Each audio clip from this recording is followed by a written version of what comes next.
This is the busiest time of year for the U.S. Supreme Court. The justices are releasing their most important cases here in the final weeks of the term. That's tradition. But nothing else about this term feels traditional after the leak of Justice Samuel Alito's draft opinion in an abortion case.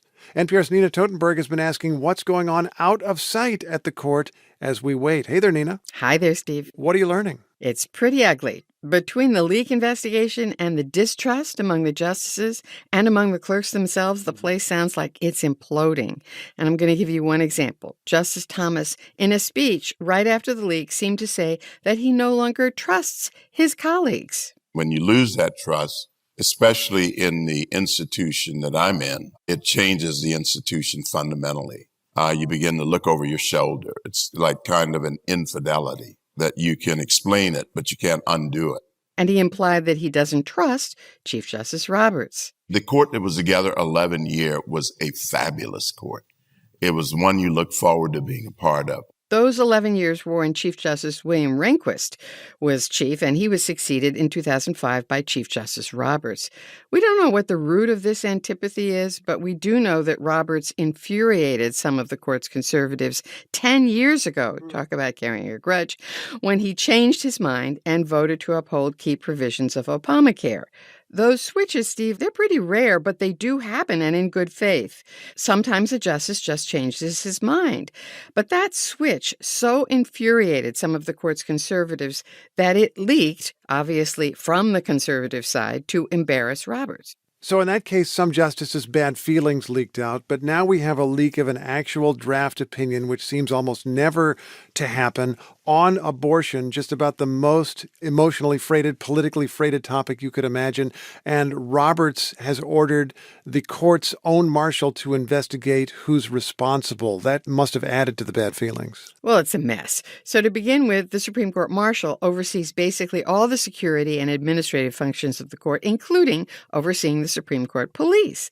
But she has no experience as an investigator, nor do the Supreme Court police. Their job, Steve, is to protect the justices and the building. And everybody I've talked to who does have experience as an investigator says that leak inquiries are just about the worst. In the words of several people, they're nightmares. What makes them so? Well, let me quote Glenn Fine, who conducted and supervised a lot of these investigations when he was the Inspector General for the Justice Department and then the Defense Department over a decade in both Democratic and Republican administrations. Initially, he wrote, we would be told that only a few people had access to the material that had been leaked. Only a few individuals were at key meetings or worked on the key document.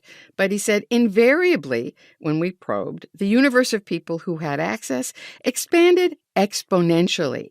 And even if there was some evidence of contact with a reporter, we were usually unable to prove that the contact led to the leak. Therefore, they ended up with zilch. Okay. Now, turning to this leak, CNN has reported that the court has taken steps to, 1, ask the law clerks to sign sworn affidavits, and 2, to essentially dump their cell phones. What does that do to a workplace, any workplace, if the boss is doing that? Well, first of all, we don't even know what's in the affidavit. We don't know what they're actually doing. It's not clear that the clerks know. But as awful as leaking a document is, it's not a crime.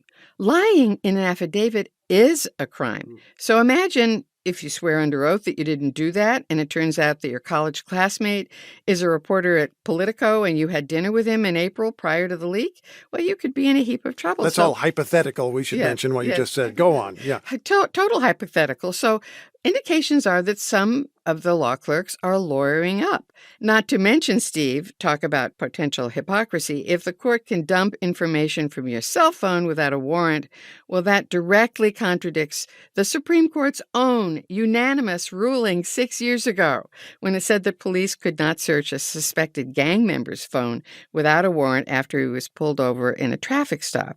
Chief Justice Roberts wrote the court's opinion. Let's take a listen to what he said. Allowing a warrantless search of all this information is not just an incidental intrusion, like a peek into a cigarette pack.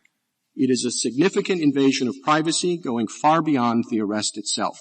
And allowing a warrantless search of that information from a cell phone is, he said, a violation of the Constitution. Just so I know, do Supreme Court rulings on the Constitution apply to the Supreme Court, or are they exempt somehow? Last I checked, they apply. Okay. All right. Go on.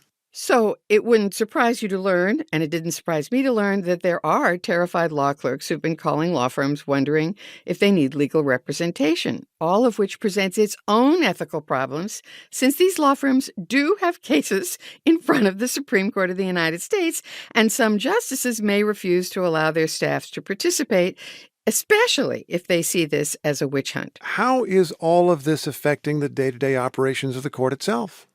I talked to somebody very close to the justices, and he said he didn't know how on earth the court was going to finish up its work this term. The clerks, he said, are sort of the court's, and this is really interesting, diplomatic corps. They talk to each other, especially at this time of year, and with the approval of their bosses, to find out how far can the envelope be pushed in this case or that one, or conversely, how can we soften language to get 5 justices to agree to this or that. But at the moment, clerks are terrified that their whole professional lives could be blown up. So they aren't able to do that in any meaningful way. So it's a very perilous time for the Supreme Court. Nina, it's always a pleasure to see you. It's great to see you, Steve. NPR's Nina Totenberg.